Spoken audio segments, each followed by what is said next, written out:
What's up, everybody? Benji Bruce here, Speaking Lifestyle. Today we're going to talk about why your outreach may or may not be working, or why it's not working, really. That's what I want to talk about today. One of the things I've noticed is that when speakers start doing outreach, it never works at first. In fact, when anybody starts doing outreach, it never works at first. So we're going to talk about you're doing outreach. What do you do when it's not working? So that's what I want to talk about today. Let's see who's hopping on real quick. What's up, Maggie? What's up, Micah? What's up, Peeps? Whoever else hopped on that I couldn't see. So yeah, basically we're just going to talk about in terms of you're reaching out to events, but it's not working for some reason. So why is it not working?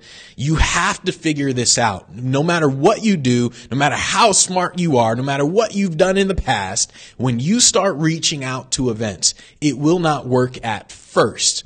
And so you have to figure out why is it not working and what do I do about it? So that's what I want to talk about. That's what we're going to get into today. Understand that the most powerful state of mind that you can be in, and this isn't just with outreach, it's just in general, it's that you are to blame. When outreach is not working, it's your fault. It's not outreach. It's not that outreach doesn't work. It's not that cold email and cold calling doesn't work. It is your fault. And when you operate from that perspective, you're much more likely to do things to change where you are. You're much more likely to actually improve. And so that's where you truly have to operate from. What's up, Matt? What's up, Aaron? Ultimately what happens is people put too much emphasis on what they can see. And what I mean by that is they look at tactics and techniques. They look at whatever tactic and technique is out there, the content marketing, SEO, no matter what it is, they look at tactics and techniques. What people don't look at is what's unseen. They don't look at the invisibles that I've talked about before. So this is like little things like your work ethic, right? So you got work ethic. I mean, are you lethargic throughout the day? What's going on? So little things like that people don't pay attention to, that's one of the first things that you need to pay attention to in terms of if it's not working, it's usually because there's something going on with you most of the times. So little things like excuses, saying, I don't really know this technology, I don't know this CRM stuff, I don't know this Yesware thing, I don't really know. There's all sorts of things in terms of why it's not going wrong or why it is going wrong. But understand that what's invisible to you tends to hold you back. This is one of the things where you truly have to understand this. Like you truly have to. I was telling this to a guy named Justin inside the building. He just started working here, and he's trying to build like an e-commerce business. And I told him to hit $1 million in anything, the only reason people don't hit it is because they're in their own way. You have to get out of your own way to hit $1 million. After that, then comes all this stuff like systems and leadership and all that other stuff. But to hit $1 million, you have to get out of your own way. So that is the first thing that I want people to pay attention to. It reminds me of when a guy told me, he was like, Benji, you talk about outreach and all this stuff, but I mean, I've gotten cold emailing and I mean, it's never worked on me. It's cold emails never worked. I mean, they send me like things in terms of SEO. They can help me with SEO and I never respond. I said, well, that's because they're doing it wrong. And so it's one of those things where you have to blame you if it's not working. That's the only way you're going to be able to change it. And so it's like the other day I saw inside one of the Facebook groups, someone posted like, oh, my ad's not working. He said something like, Facebook ads, it doesn't work. My ad's not working. And so everyone else told him, post your ad copy. Like, what did you actually write in there? So I read it. I was like, all right, what is he actually writing? I was like, well, no wonder it doesn't work. His ad copy was horrible. And what he was doing, he was blaming Facebook. He was blaming whatever training he got. He was blaming everything else except for him. So you have to understand that you are the first barrier to why you're not where you want to be. So that's the first thing in terms of why your outreach isn't working. And by the way, guys, if you have any questions, make sure you ask now because I'm going to come back to them later when I'm done with this. And when I'm done, I'll see if there are any questions. If there are no questions, then we're done. What's up? Good morning, John. Or what's up, Terry? So that's the first thing. First things first is we'll get that out of the way.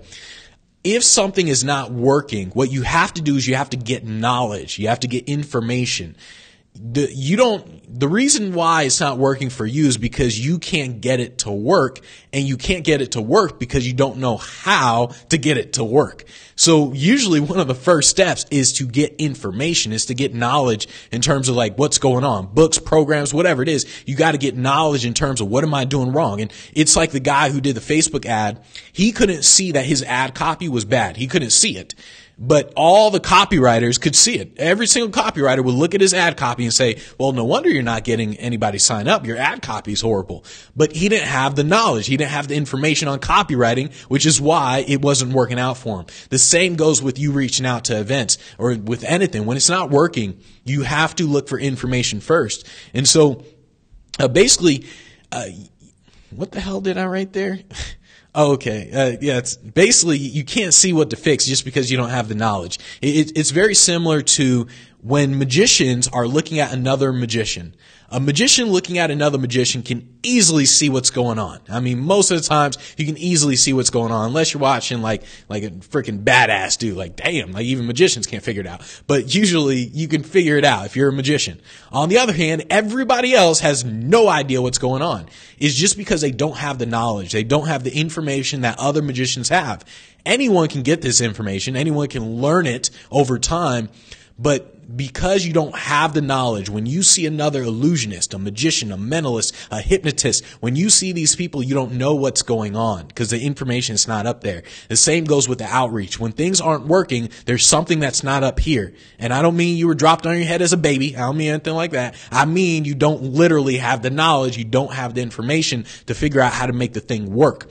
This is why like two people can look at, they can look at the same thing and see two completely different things. It's like the guy who posted about his Facebook ad. He was looking at it saying, oh, this thing, it doesn't work. Like he's looking at the ad. He's thinking it's a great ad. That's why he plays the ad. He's looking at it, but he couldn't figure out why is it not working. Then you have another person over here, the copywriters, they're looking at it saying, oh, that's a bad ad. What are you looking at? What are you talking about? That's a good ad. That's a horrible looking ad. And so they're looking at the same thing. They're looking at an ad, but two people are looking at it very differently. So it's very similar to, I don't know, if I see rubber bands, like if there are rubber bands here, most people would see rubber bands. What I see is a magic trick that I can do with the rubber bands. And so it's just, you're looking at something, but you're seeing two different things. And so you have to understand that when you gain the information, it allows you to see where you're going wrong. And then it allows you to see what to fix. So that's the first thing I tell people to do. Just the reason why it's not working is because there's something wrong up here first. So ultimately, what you want to do is you want to fix the problem before it occurs. This is why I tell people, get a freaking CRM, get Yesware, get all that stuff. What are you doing without that? You're trying to send emails. You're trying to build a business without this stuff. What you doing? You got to get a CRM and all that stuff because you want to fix the problem before it ever happens. So what I'm talking about with this is, let's say you buy Yesware. Yesware, it allows you to track all this stuff with emails. So basics, if you send out an email, I send out an email and nobody clicks on my email. Like nobody opens the damn email. What does that tell me? Well, if nobody opens it, what it really tells me, my email's probably been blacklisted. But let's say very few people open it. What that tells me is I need to improve the subject line. That's what it tells me. Whatever I wrote in the subject line, it's wrong. And whatever the subject line plus like maybe the first sentence, it's bad.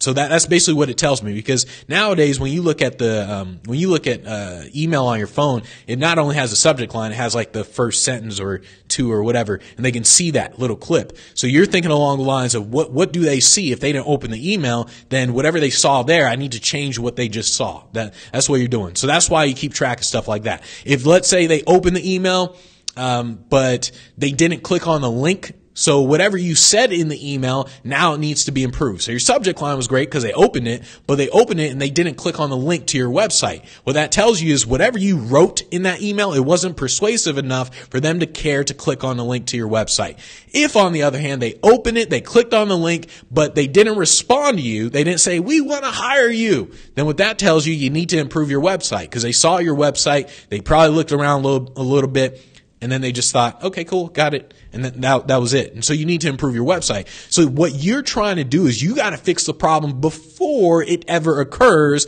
with systems or software like Yesware, your CRM, things like that, where you look at the reportings of everything that you're doing. And so you ultimately want to do that. If you can't do that, then here's all the stuff in terms of why it could be wrong. The first thing in terms of why your outreach isn't working, it's really simple. It's just because you're not doing enough. I don't think this is the biggest reason. This is probably the second biggest reason. So the biggest reason I'll probably talk about, I think it's the last one I'm going to talk about, but this is probably the second biggest reason. This is up there though. not doing enough. Very few people are prepared for what it takes to actually do outreach. A lot of people think they only got to send 20 emails or 50 emails, or to them, a lot of emails is 200. That's a lot of emails to people. That is a little drop in the bucket. It's ding, not even that. Probably doesn't even create a ripple effect. It's like zero. I mean, if you're only going to send out 100 emails, you might as well not send any out. I mean, I'm telling you, it's a drop in the bucket. I remember watching a video with a sales guy, this sales training guy, got a big sales training business. And in the video, one of his salespeople said, yeah, today's like my slow day in terms of how much cold calling I'm doing today. Yeah, it's a slow day. I only contacted about 150 people today. And like, that was a slow day. Like, slow day was a little over 100. It was a little over 150. That was a slow day of contacting people. Now you got to ask yourself, are you on that level? Is that your slow day, 150 people? Those are the numbers that you're trying to get to. Remember, I keep telling people in the beginning, I was hitting at least 100 a day. I mean, if not more. I'm honestly surprised I wasn't flagged as spam or blacklisted. I think the only reason is just because the technology was a little bit different. But a lot of times people just aren't doing enough. And what happens is you feel like you're doing a lot. That's the problem. So remember, in the beginning, when I was doing cold calling, I didn't do cold emailing in the beginning. I did cold calling. So I'm calling people on the phone. I'm getting all this activity, like, all right, boom, all right. Yeah, do you guys need any entertainment? Any speak? Okay, no, all right, didn't want to do anything for you anyways. Do you guys need any entertainment? Oh, okay, yeah. And so I was calling people nonstop. Well, it felt like I was nonstop. And then what I did one day is I actually kept track of the number of people I talked to.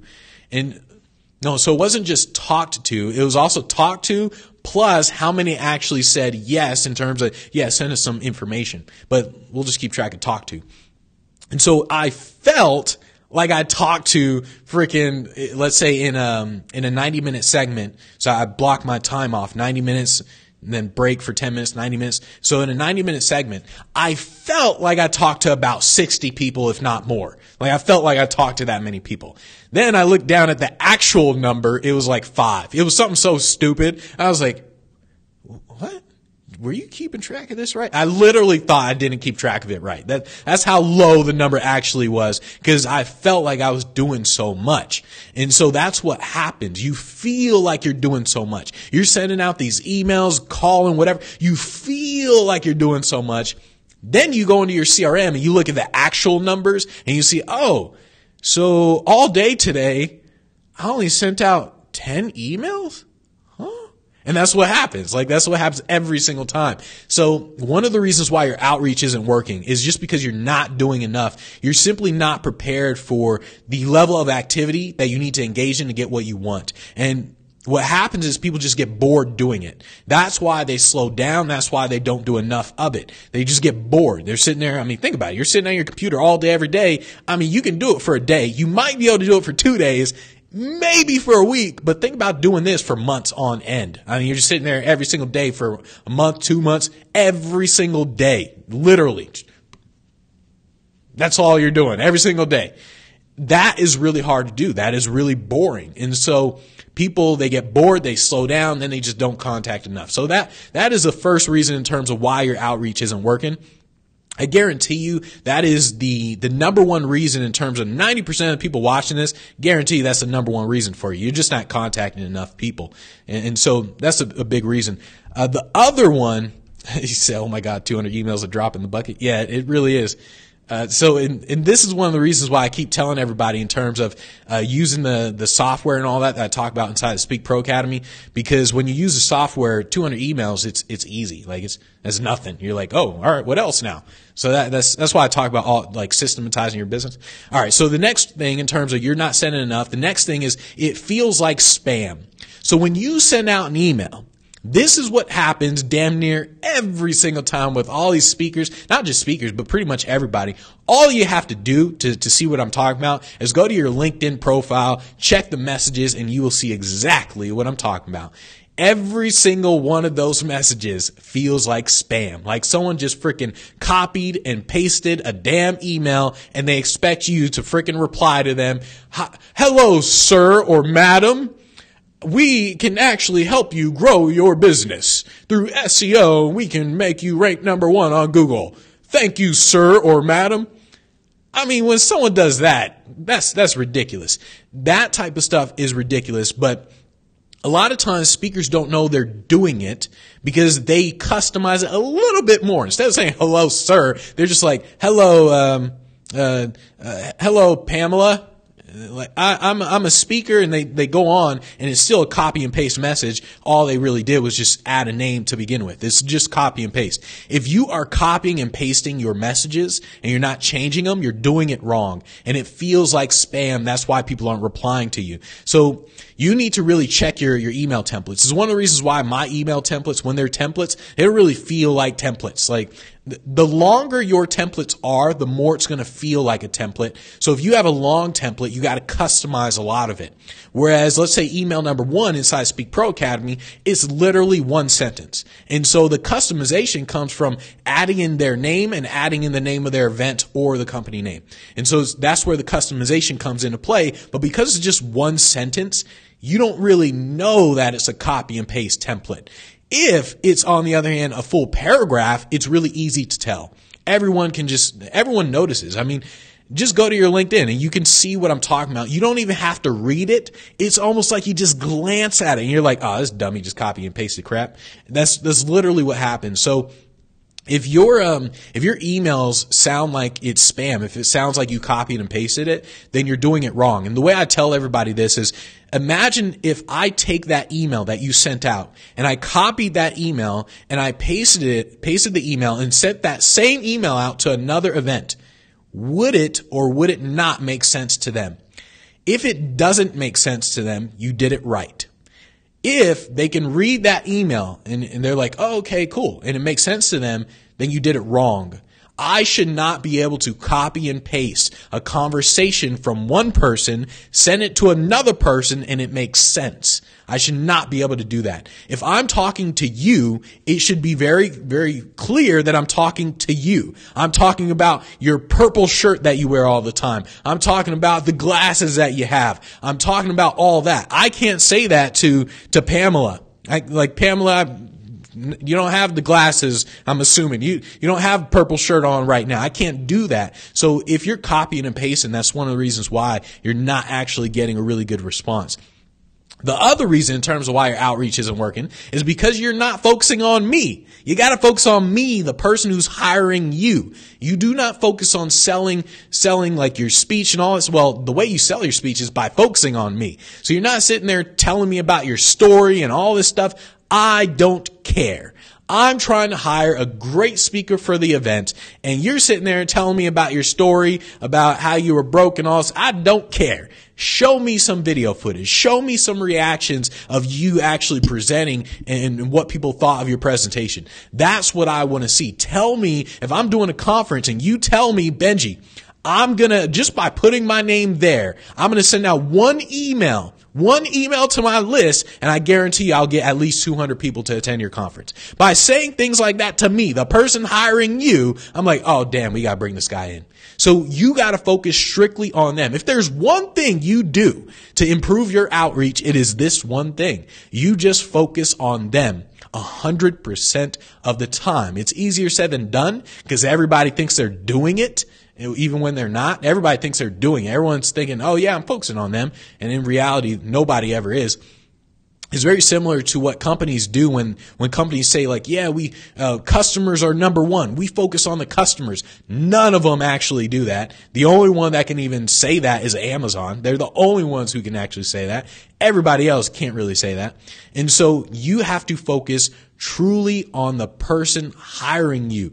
And by doing this, you're focusing on what do they want. Conferences want people in the seats. They want butts in seats. And so you're just thinking about that. That's all you're thinking about. And if you think that way, everything comes easy. The pitch, everything is easy in terms of what it is you're doing.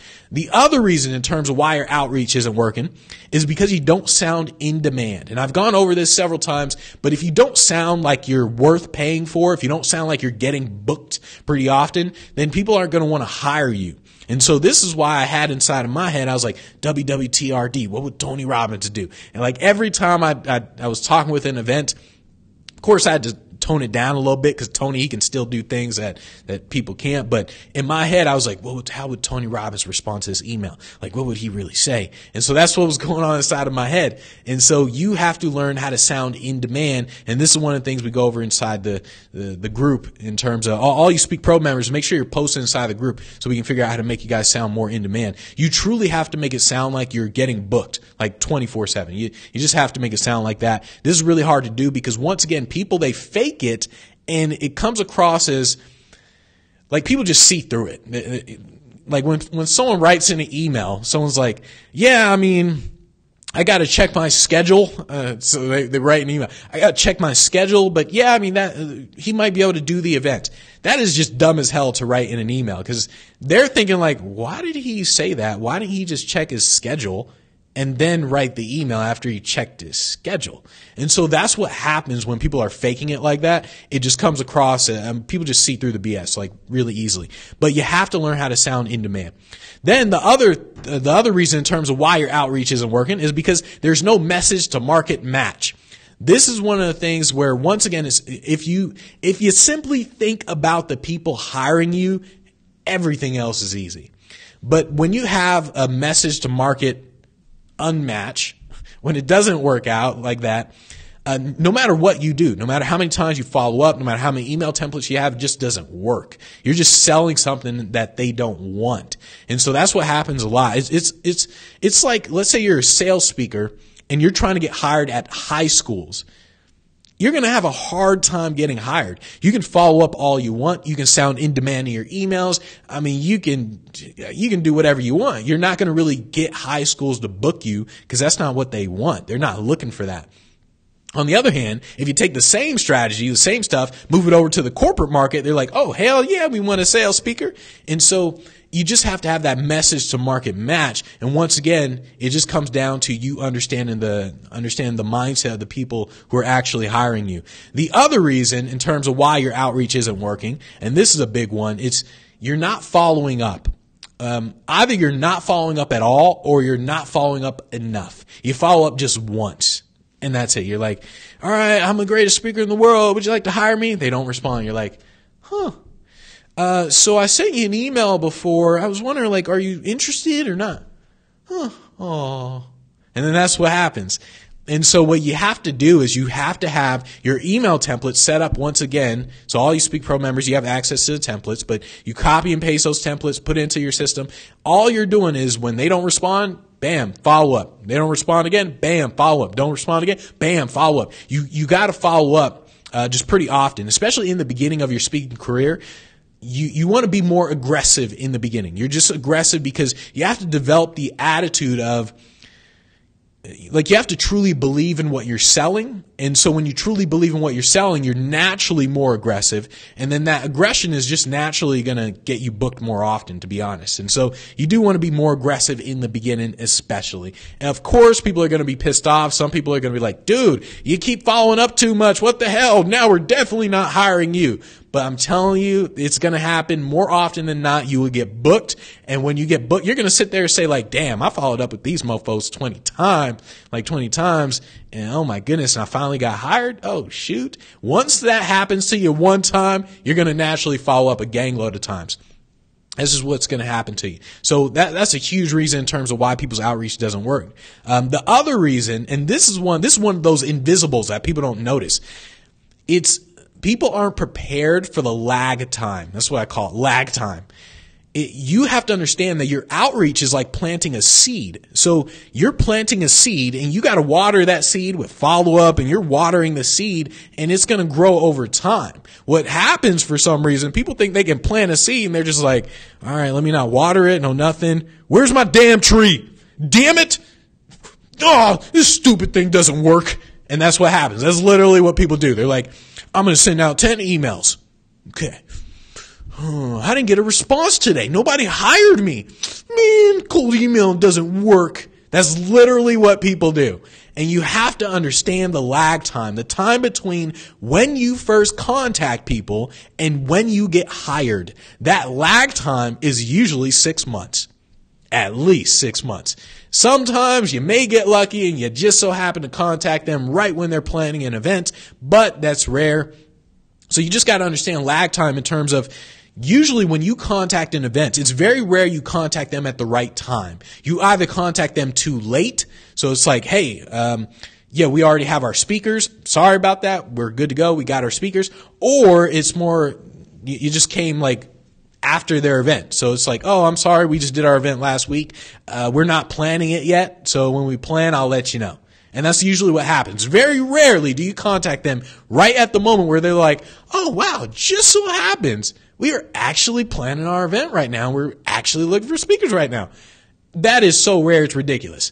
And so you have to understand the lag time. You're contacting them at the wrong time, which is why you're following up with them so you can get at that moment where it's the right time. That's why you keep following up.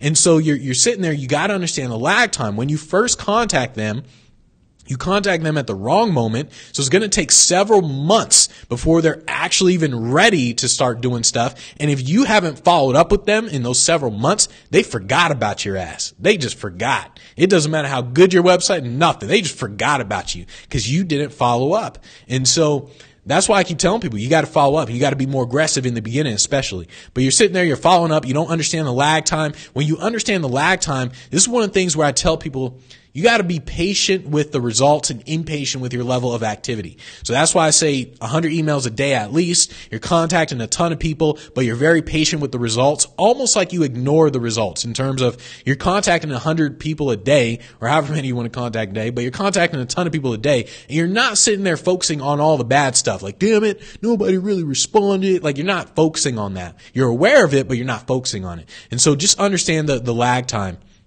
It can be 6, 7, 8 months later. Just remember that. All right. And so the other reason in terms of why your outreach isn't working is because you don't have a systematic process. This is 99% of speakers. There's no systematic process. I built systems because I would wake up every day, and I'd be like, all right, Benji, so how do I find events again? I'm like, damn it, didn't you just do this 2 days ago? You found events. What did I type into Google again? And like, eventually I realized like that is so stupid to wake up every day asking yourself the same question over and over and over again. It's stupid as all hell. So you build systems, and it's not like people would say, well, what would I say to follow up? You shouldn't be asking yourself those questions over and over and over again. You ask it once, you get the answer, and then bam, you build a system around it. To all you Speak Pro members, the answer is already there. The follow-ups are already there. But still, what you're ultimately doing is you build a systematic process. The systems simply remove your thinking from the equation. You don't need to think as much, so you can now focus your thoughts on other things, other more important things. And so you build out a systematic process. You say, all right, I'm going to find events doing this. I'm just going to go to my Google document. I'm going to pick one of these keywords. Bam. That's how I'm going to find events today. All right. I'm going to find events for 90 minutes. After that, I'm now going to send out email number 1. So email number 1 is this email. It's in your CRM. It's in your Yesware system. So it's like, bam, bam, press it. Good to go. Email number 1. What if they don't respond? Oh, it's a systematic process. All right. Follow up email number 1. Bam. Good to go. What if they don't respond to that? Systematic process. Bam. Follow up email number 2. What if they do respond? Oh, bam. Let me actually pitch them, because it's all the same process over and over and over again. You don't have to think about it. You just do it. And so the reason why your outreach isn't working is because all those reasons, plus you haven't built a systematic process around it. You're waking up just guessing. Like, you're waking up just kind of doing things, not knowing if it's the right thing or anything. You just wake up and just kind of do things. And so you got to build a systematic process around everything. But this is the biggest reason. So earlier I mentioned there's a bigger reason than not doing enough. This is the biggest reason ever. Like, out of everything, is the biggest reason in terms of why your outreach isn't working. Basically, you think you're doing it right when you're not. This is why I tell people the 2 most dangerous words in your brain is I know. Those are the most dangerous words you could ever say in your entire life. Maybe I exaggerate a little bit, but you get the point. Basically, a lot of people think they're doing the right things, and they may be doing the right things. They're just not doing it right. So a lot of people think they're doing it right. This is why when people do cold emailing, they're like, oh, cold emailing doesn't work. I say, no, it's not working for you. And so it's very similar to when people say Facebook ads doesn't work, Instagram ads doesn't work, YouTube ads doesn't work, Google ads doesn't work. No, it didn't work for you. And so that's what you have to remember. When people think they're doing it right, they're usually doing it wrong. And so you just got to make sure you're not in that mindset of you think you're doing it right when it's not actually working. Just get back to reality, understand, hey, I'm not getting the responses I want. This isn't really working. Get back to reality. Understand that you may be doing the right things, but you're not doing those things right. So that is hands down the biggest reason. So when you're doing outreach, you need to understand that everything is about iteration. What you're doing is you are iterating your way to success. If you don't have help, it will take you a really long time to do it yourself. It's possible. And I mean, of course it's possible, but still it's going to take you a long time. What you do is you iterate by saying, here's what I think I should do. I'm going to send out a pitch. I don't know what the pitch really is. You just think like, all right, I'm going to pitch this. Just type in whatever. You click send and you see what happens. You're like, I wonder if they respond. And that's what you do in the beginning. You're like, wonder what happens. And then if they don't respond, you're like, okay, well, maybe I'll change the email, send it to another person, change the email. All right, let's see what happens. And that's literally what you do. Then when someone does respond, you start to adjust. You're like, well, what did I say to them? Okay, so maybe I'll repeat something similar when I say it to the next person. And you keep adjusting. This is why everyone tells you, like, get the mentors and stuff like that, because the mentor has already adjusted most of what you need to adjust. So you're not going to make the same mistakes that mentor did, because the mentor is like, here are all the mistakes. Don't do these, do this. And so it's very similar to when I had VAs, and I told VAs, don't mess with my stuff. Like, don't mess with my email templates. And cause they would say like, oh yeah, but it's short. Like, it's like one sentence. So they would add all this extra stuff. And I was like, okay, fine. It's not going to work. And so that's exactly what happened. Didn't work for them at all. And they were like, oh, I don't really know. Doesn't make sense. Of course it doesn't make sense. I'm telling you, I've been doing this for years, like freaking decades. And I'm telling you, I tried every method. I tried what you already tried. It doesn't work. And so what happens is if you don't have someone telling you, you will make those mistakes. But what you do is you go fast. That's why I tell people impatient in your level of activity. You go fast so you can make those mistakes faster than somebody else. So you're now on step 100 and this person's way back there thinking about everything, not doing anything, but you're on step 100 because you're just doing things and iterating your way to success. So you got to keep adjusting. But the best thing to do when something isn't working is really just get help. That's ultimately the best thing you can do. You can't really plan all the way to the end. No matter how smart you are, no matter what, you can't plan all the way to the end. You can't see everything that's there that you need to see. It's just impossible. You have to be open to being wrong. So you can't keep saying like, oh, but I'm doing cold emailing, I'm doing cold calling, I'm doing Facebook ads, I'm doing YouTube ads. You can't say that stuff. If you say that, you are guaranteed to fail in business. Like, not just this, in business, you will fail because you won't listen. And so, like I said, the two most dangerous words, I know. Those are the two most dangerous words. You have to be open to being wrong. No matter what you're doing, just be open to being wrong. If it's not working, your ass is wrong. And so just keep that in mind. Ultimately, you just got to get help. Like, that's what happens. You got to get help because, so like I said in the beginning, you don't know what you don't know. So when you see something that's not working or whatever, you don't know why it's not working. You just know it's not working. You're like, why? All right, I'm doing cold emailing, but it's not working. You don't know why. Like, is it because you don't sound in demand? Is it because you're not contacting enough? Is it because, I don't know, you're just, what are the other reasons? Oh yeah, you're not focusing on me or them, really. So what are you doing wrong? And until you get that information inside of your brain, you won't know what to fix. And so those are the main reasons in terms of why people's outreach doesn't work. So if one of those reasons if you notice one of those reasons, make sure you fix it. Just be like, Benji told me to fix it. I got to fix it. So that's what you got to do. So let's see if there were any questions. So let's see. Nick said, too many people are afraid to sell themselves. They come off as meek and apologetically. They need more confidence when they pitch their stuff. If you doubt yourself, your customers will doubt you. Yep, exactly. All right, so let's see. And then he said Skillshare teaches people to do copywriting and other things like that.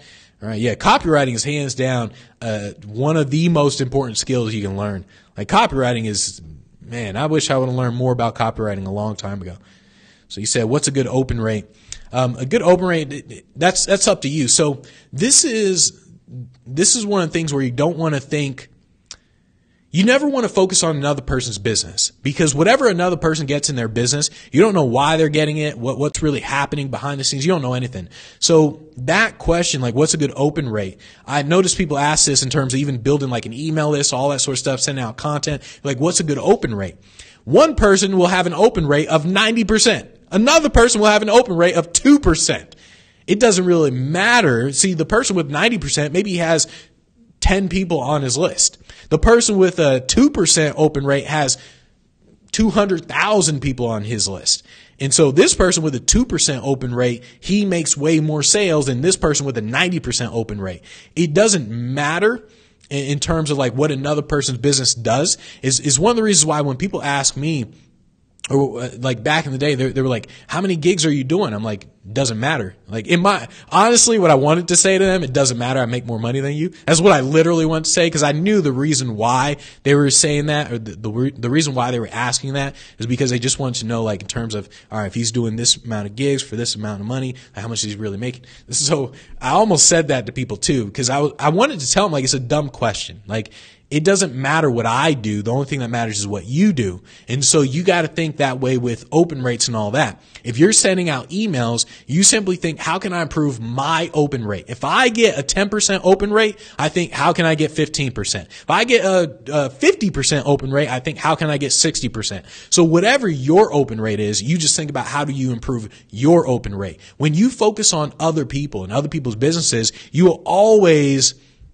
it's like keeping up with the Joneses. You're always going to feel bad about yourself, because no matter what, someone out there is always going to have something better than you. No matter what your open rate is that you think is good, someone else is going to have something better. It doesn't matter. And so that's why you don't want to focus on another person's business. It doesn't matter how much money you make. Like if you're sitting there saying, I make $1 million, and you're comparing yourself to this person, somebody else makes more than you. Like no matter what, somebody else makes more than you. Somebody else is better than you. So that's why you don't focus on what other people's open rates are, what other people do in terms of how many gigs they do, what other people make. You don't focus on any of that. You simply look to see what you can learn from each individual, and from there you think about, how do I improve my open rate? That's all you're thinking about.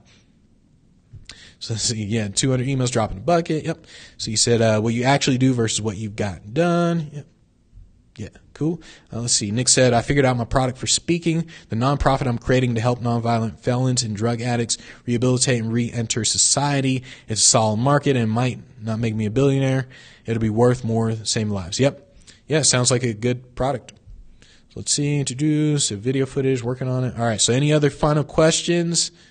See, you got a telephone coming. All right. First telephone. Let's see. Tony Robbins is Superman in the industry. Benji Bruce is Batman.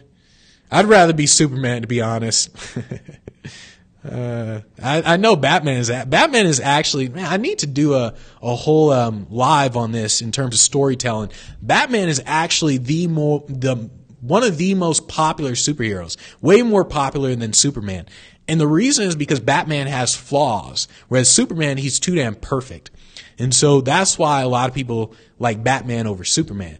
And I like Superman over Batman. I like Superman over everybody. I'm like, the dude's perfect. That's why I like him. But honestly, we're going to go over that with storytelling. So let's see, you said 6 months lag time.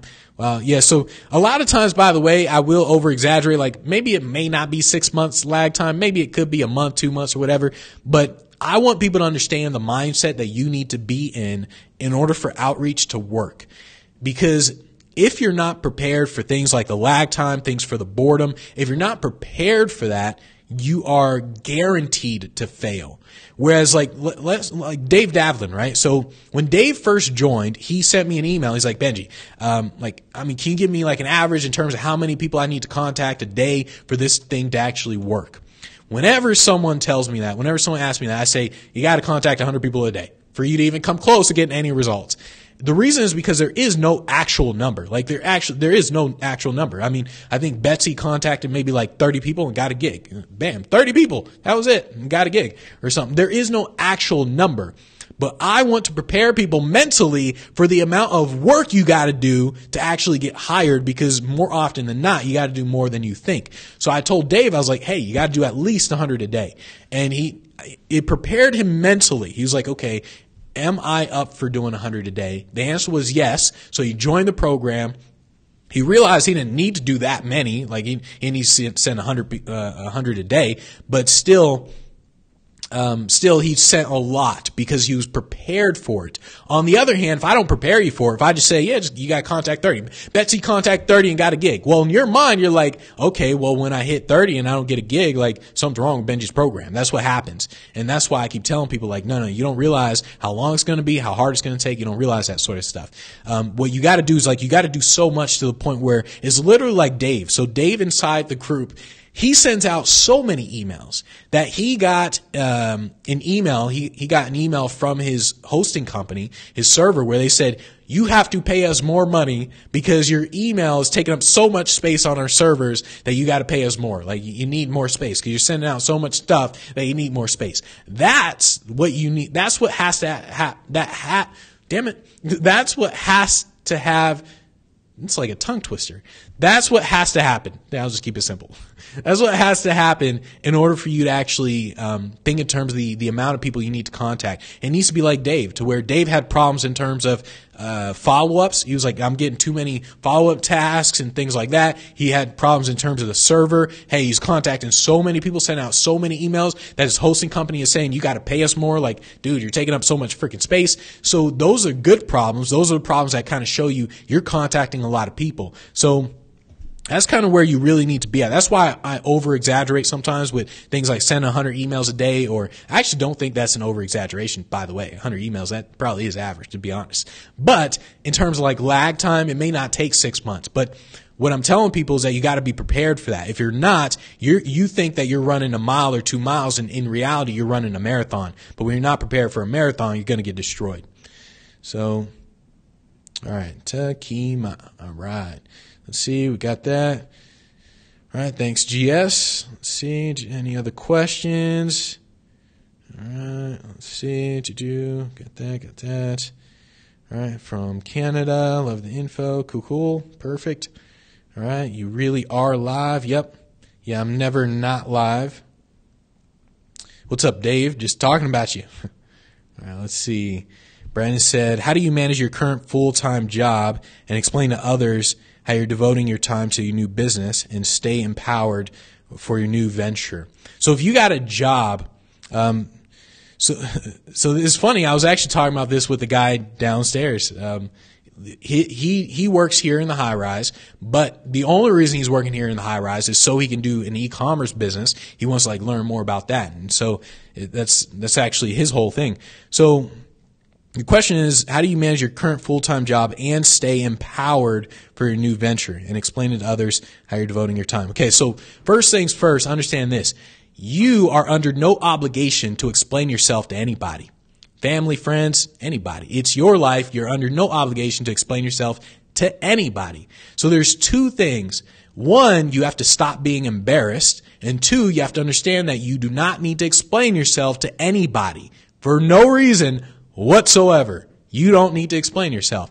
So you should not be embarrassed that you have a job and that you're building a business. And then once again, you don't need to explain to people I'm building a business. You don't need to explain any of that stuff. I mean, maybe if you got like a wife or husband or whatever, and then you got to tell them like, look, man, I'm trying to build a business. Stop bothering me. We're not having sex tonight.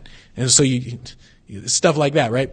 But you just got to understand in terms of you shouldn't be embarrassed that you have a job. So what you're trying to do when you have a job is you're looking for the moments in your job where you can actually do the work. So the guy here in the high rise, what he did is he wants the night shift, like the midnight shift.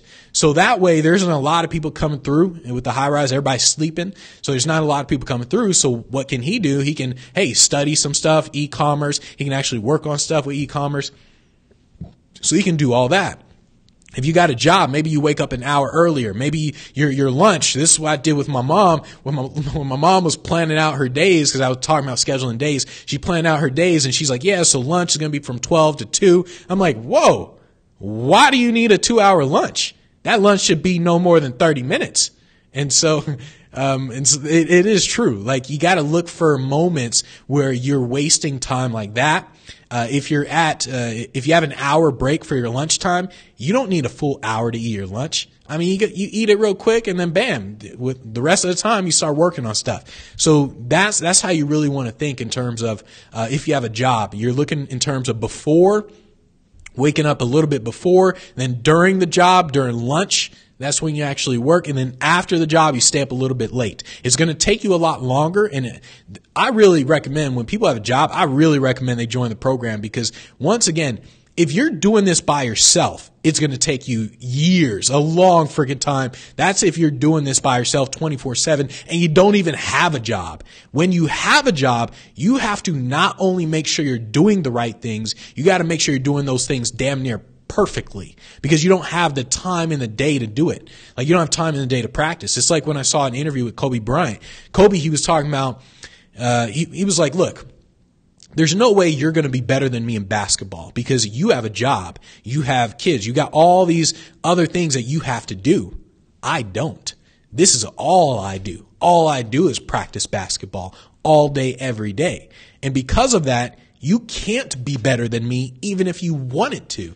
And so when you have a job, you have to understand that a person over here who can spend a lot more time on it, they can mess up a lot more. They can do the wrong things. They can not sound in demand. They don't have to send 100 emails a day. Like, they can mess up a lot because they have the time to mess up.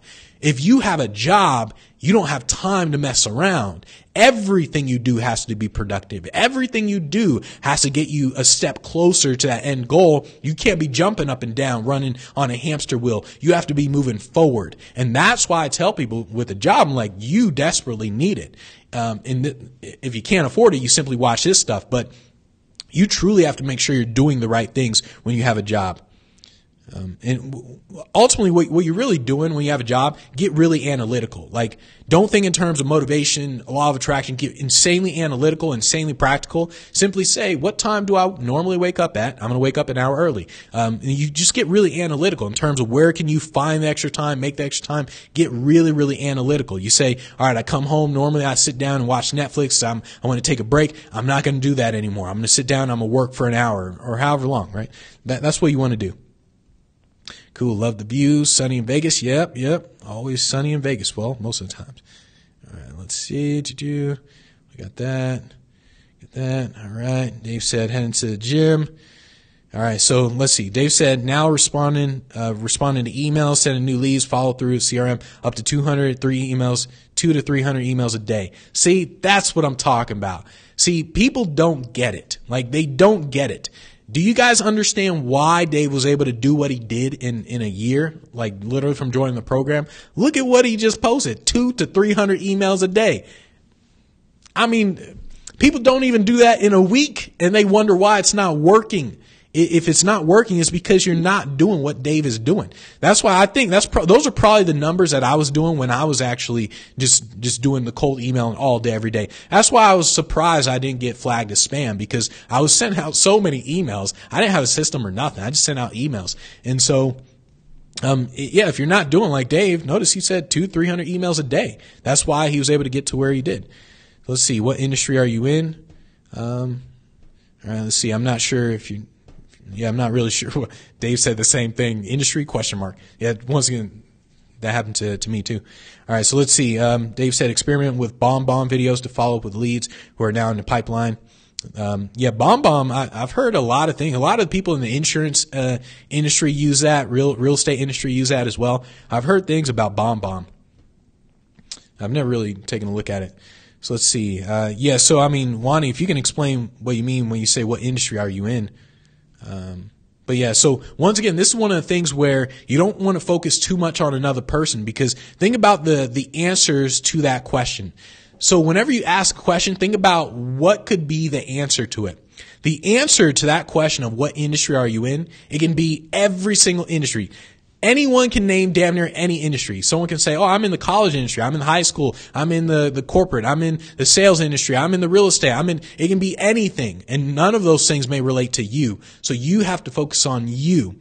And so this is why I keep saying to people, like, you want to focus more on you, not on what other people are doing. This is why if you go to a Facebook group in terms of sales or something like that, you'll see people post things like, what are you selling? Like, what are you guys selling? You'll see every answer under the sun. It is literally a question that gets every answer under the sun. What are you guys selling? I'm selling water bottles. I'm selling iPads. I'm selling microphones. I'm selling jackets. I'm selling purple shirts. I'm selling watches. And it's like, what was the purpose of that question? And so you want to simply think not about what other people's numbers are, what other people are selling, what other people's industry is. You don't want to think about any of that. Simply think, what's your industry? What are you selling? That's what you want to focus on. There was a video with Diddy, P. Diddy, where Diddy, he was like, the secret to my success, I don't care about what anybody's doing. And that's literally what he says. I don't care about what anybody's doing. And that's where you want to essentially operate from, to where it's like you don't really care about how many gigs this person's getting or how many emails they're sending. You're simply focusing on you and how many you need to send and what gig or what industry you're in. That's what you really want to do. So let's see. There's a raw, unedited video which comes across from Very Personal Touch, Bomb Bomb. Bomb Bomb. I gotta check that out more because I've heard a lot about him. All right. So we are good to go for today. All right. So I will see you guys. Let's make sure. Yep. I will see you guys tomorrow, 9 a.m. Pacific time. So take care, everybody. Adios. Deuces.